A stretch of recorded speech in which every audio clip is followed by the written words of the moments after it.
Hello friends, नमस्कार, जय जगन्नाथ। आपण मैंने केମିତି ଅଛନ୍ତି? ମୁଁ ଆଶା କରୁଛି ଆପଣମାନେ ବହୁତ ଭଲରେ ଏବଂ ଖୁସିରେ ଥିବେ। ଆସନ୍ତୁ ଦେଖିବା ଘରେ ସବୁ କ'ଣ କରୁଛନ୍ତି। ମୁଁ ଏବେ ପ୍ରୋଟିନ୍ ବିସ୍କୁଟ୍ ଖାଇବି। ଆପଣମାନେ ଯଦି ଖାଇବି ଆସନ୍ତୁ କରିବା ଅଣ୍ଡା ଆଉ ଝୋଳ। ମୋ ପାଖରେ 3ଟି ଅଣ୍ଡା ଅଛି। ଦେଖନ୍ତୁ ଏଇ 3ଟି ଅଣ୍ଡାକୁ ଆମେ ବର୍ତ୍ତମାନ ସିଝେଇଦେବା।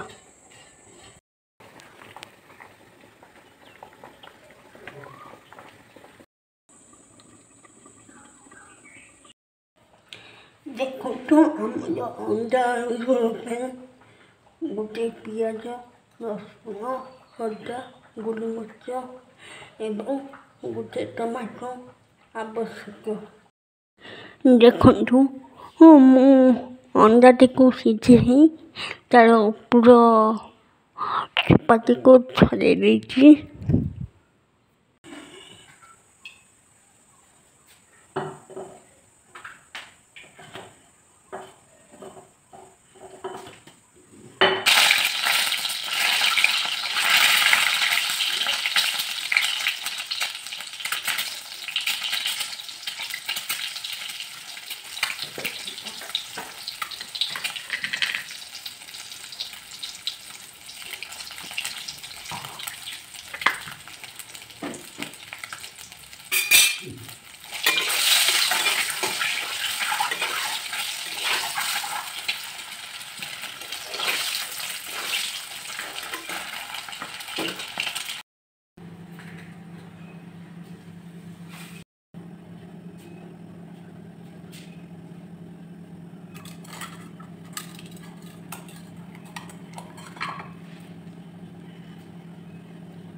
ଦେଖନ୍ତୁ ଆମର ଅଣ୍ଡା ଆଳୁ କମ୍ପ୍ଲିଟ୍ ହେଇଗଲା। ଆସନ୍ତୁ ଖାଇବା ଚାହା ଆଉ ଗୁଲୁଗୁଲା।